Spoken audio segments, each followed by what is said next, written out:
საწვავის ავში დამალული 4 კილოგრამი მკვლელი ნარკოტიკი რუსეთიდან საქართველოში ლარსის გამშვები პუნქტის გავლით შემოვიდა. დაკავებულია რუსეთის მოქალაქე, რომელსაც საქართველოში ნარკოტიკების გაყიდვის მთელი სქემა ჰქონდა მოფიქრებული.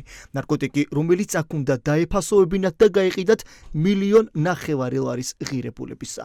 დადგინდა, რომ დაკავებული პირი საზღვარგარეთიდან მისთვის შენიღულად გამოგზავნილ განსაკუთრებით დიდი ოდორებით ნარკოტიკული საშუალების რეალიზაციას გეგმავდა.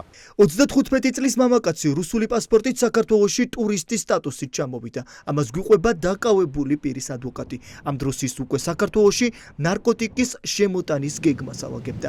რუსეთიდან 4 კილოგრამი ნარკოტიკი მას გადამყვანი მძღოლის საშუალებით გამოუგზავნეს. დიდი ოდენობით ნარკოტიკი ახლა უკვე მიმოქცევაში იქნებოდა, თუმცა გეგმა ჩაიშალა.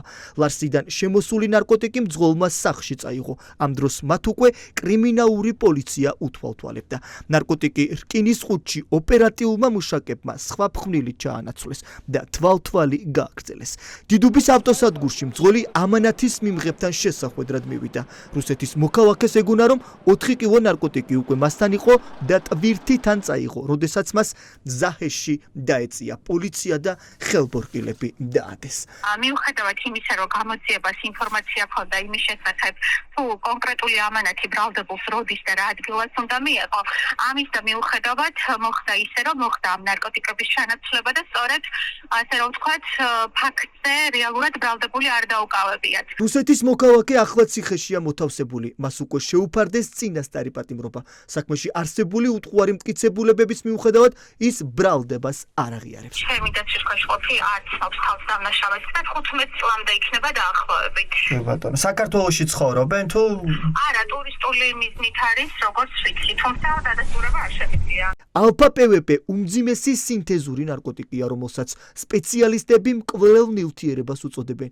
ის იწვევს მყისიერ ფსიქოს, აგრესიას და ხშირად სიკვდილს. სპეციალისტების შეფასებით, ქვეყანაში სინთეზური ნარკოტიკების შემოდინება კრიტიკულ ზღვარს აღწევს.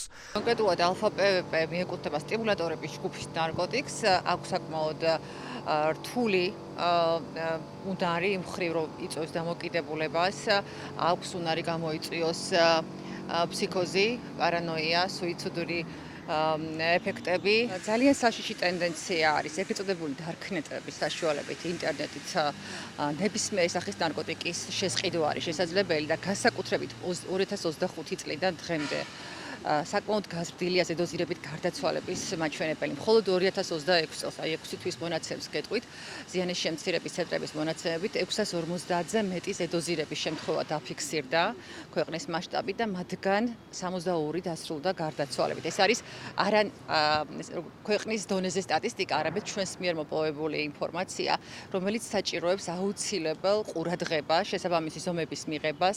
ლარსის გავლით 1,5 მილიონი ღირებულების 4 კილო ნარკოტიკის შემოსვლის ფაქტის დადასტურებამ დღის წესრიგში ისევ ერთხელ დააყენა კითხვა, ვინ იცავს საქართველოს საზღვარს. იმ დროს, როდესაც ლარსის გავლით საქართველოში დღეში 1000-ობით მოქალაქე შემოდის. რამდენად აქვს რესურსი სასაზღვრო პოლიციას და საბაჟო სამსახურს აკონტროლოს ეს ყველაფერი.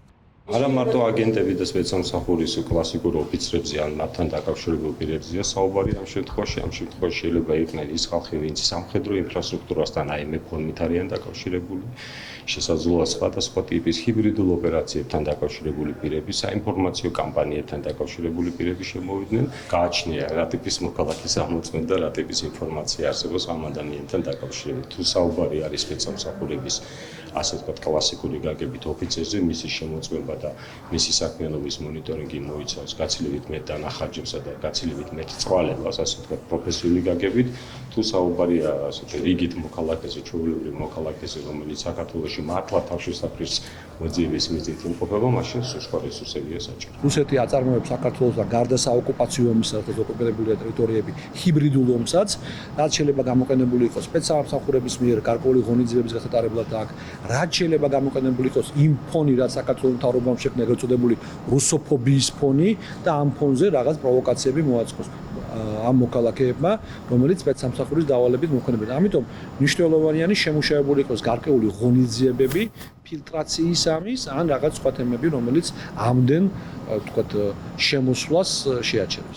ნარკო დანაშაულის ბრალდებით საქართველოში ტურისტული მიზნით ჩამოსული რუსეთის მოქალაქეს სასამართლომ პატიმრობაში გაუშვა. ხმაურიანი სპეცოპერაციის შემდეგ ჩნდება მთავარი კითხვა. ნარკოტიკების 1,5 მილიონიან სქემაში ის ერთადერთი ფიგურანტია თუ ყავს თანამზრახველები.